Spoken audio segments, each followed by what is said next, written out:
അഹമ്മദാബാദ് വിമാനാപകടത്തിൽ മരിച്ച നഴ്സിനെതിരെ സമൂഹ മാധ്യമത്തിലൂടെ അപവാദ പ്രചരണം നടത്തിയതിൽ നടപടി. വിവാദ കമ്മിറ്റിയുടെ കാസർഗോഡ് വെള്ളരിക്കുണ്ട് താലൂക്ക് ഡെപ്യൂട്ടി തഹസീൽദാറായ പവിത്രനെ സസ്പെൻഡ് ചെയ്തു. മുമ്പും ഇയാൾ ഇത്തരത്തിൽ പലതവണ ഇത്തരത്തിലുള്ള പോസ്റ്റുകൾ ഇട്ടിട്ടുണ്ട് എന്നാണ് അറിയുന്നത്. ഇപ്പോൾ അദ്ദേഹത്തിന് ഫേസ്ബുക്ക് നോക്കിയാൽ ഈ പോസ്റ്റുകളൊക്കെ ഡിലീറ്റ് ചെയ്തിട്ടുണ്ട്. സാരംഗ് അതിന്റെ വിവരങ്ങൾ പങ്കുവയ്ക്കും. സാരംഗ്, എന്താണ് എന്ത് വ്യാജ പ്രചാരണമാണ് ഇയാൾ നടത്തുന്നത്? ഇങ്ങനെ ഒരു ഘട്ടത്തിൽ ഒന്ന് ആലോചിക്കും, മനുഷ്യൻ എത്രത്തോളം നീചനായി പോകുന്നു എന്നതാണ്. നമ്മൾ ഇന്ന് ആരോഗ്യമന്ത്രി വരെ ആ വീട്ടിലെത്തി ആ കുഞ്ഞുങ്ങളെ കെട്ടിപ്പിടിച്ച് ആശ്വസിപ്പിക്കുകയാണ്. എല്ലാവരും കണ്ടു നിൽക്കുന്ന നമ്മൾ പോലും മാനസികമായി തകർന്നു പോകുന്ന അവസ്ഥയിലാണ് ആ ദൃശ്യങ്ങൾ. അതിനിടയിലാണ് ഇങ്ങനെ ദുഷിപ്പുമായിട്ട് ഇറങ്ങുന്നത്. എന്താണ് ഇയാളുടെ പശ്ചാത്തലം? ദിവീഷ്, രാജ്യം മുഴുവൻ വലിയ ദുഃഖത്തിൽ നിൽക്കുന്ന സമയത്താണ് കാസർഗോഡ് ജില്ലയിൽ നിന്ന് പ്രത്യേകമായി ശ്രദ്ധിക്കേണ്ട ഒരു കാര്യം, ഒരു സർക്കാർ ജീവനക്കാരനാണ്, ഒരു ഡെപ്യൂട്ടി തഹസിൽദാരാണ്. വെള്ളരിക്കുണ്ട് ഡെപ്യൂട്ടി തഹസിൽദാരായി ആയിരുന്ന പവിത്രൻ എന്ന വ്യക്തിയാണ് സമൂഹ മാധ്യമങ്ങളിലൂടെ ഇത്തരത്തിൽ രഞ്ജിതയ്ക്കെതിരെ വലിയ തോതിൽ ലൈംഗിക ചുവയോടുകൂടിയുള്ള ഒരു കമന്റ് ഇടുന്നത്.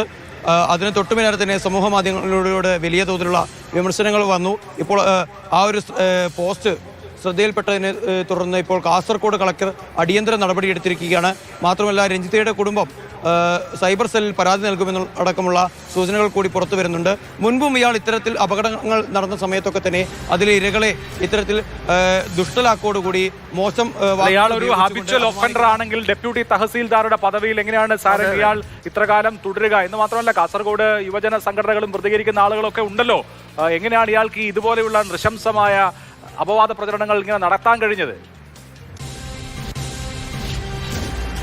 തീർച്ചയായും അഭിലാഷ്, ഇനി കാര്യമായ രീതിയിലുള്ള അന്വേഷണം നടക്കേണ്ടിയിരിക്കുന്നു. ഇതിന് തൊട്ടു മുൻപ് സമാനമായ ഒരു ആരോപണം ഉയർന്ന സമയത്ത് കാസർഗോഡ് ജില്ലാ ഭരണകൂടം ഇയാളിൽ നിന്നും വിശദീകരണം എഴുതി വാങ്ങിയിരുന്നു. അതിനുശേഷം മെമ്മോ നൽകിയിരുന്നു. എന്നാൽ അതിനുശേഷവും പിന്നീടും ഇയാൾ തുടർച്ചയായി ഇത്തരത്തിലുള്ള പ്രവർത്തനങ്ങൾ തുടർച്ചയായി നടത്തിക്കൊണ്ടിരിക്കുന്നു എന്ന് തന്നെയാണ് നമ്മൾക്ക് മനസ്സിലാക്കാൻ സാധിക്കുന്നത്.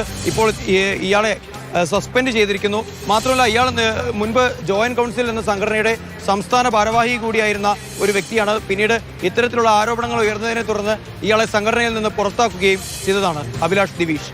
ശരി, സാരംഗ് സുരേഷാണ് വിവരങ്ങൾ നൽകി. ഇയാളുടെ ഫേസ്ബുക്ക് നോക്കിയാൽ നമ്മൾ അവരുടെ കുടുംബാംഗങ്ങളെ വലിച്ചെടുക്കുന്നില്ല, പക്ഷേ കുടുംബാംഗങ്ങളുമൊത്തുള്ള ചിത്രങ്ങളൊക്കെ കാണാം. അപ്പോൾ ഒരു കുടുംബം എന്താണ്, ബന്ധങ്ങൾ എന്താണ് എന്നൊക്കെ അറിയാത്ത ആളൊന്നുമല്ല. ഒരു ഡെപ്യൂട്ടി തഹസിൽദാർ എന്ന് പറഞ്ഞാൽ എത്ര ഉത്തരവാദിത്വമുള്ള ഒരു പോസ്റ്റ് വിടൂ. ഒരു മനുഷ്യൻ, ഒരു സാധാരണ മനുഷ്യനെ പുലർത്തേണ്ട ഒരു മര്യാദ എന്നൊരു ഘടകം പോലും ഇല്ലാത്ത ആളെ എങ്ങനെ ഇത്രയും കാലം? തഹസിൽദാറിന് സർവീസ് സംഘടനയുടെ സംസ്ഥാന നേതാവായിരുന്നു. ഇയാളുടെ സ്വഭാവ ദൂഷ്യം കൊണ്ട് ആ സർവീസ് സംഘടന അദ്ദേഹത്തെ മാറ്റി എന്നാണ് പറയുന്നത്. എന്തായാലും ഇങ്ങനെയും മനുഷ്യരുണ്ട് എന്നതിന്റെ തെളിവായി അദ്ദേഹം, എനിക്ക് തോന്നുന്നു, സസ്പെൻഷൻ കഴിഞ്ഞും സർവീസിൽ തിരിച്ചു വരുമായിരിക്കും.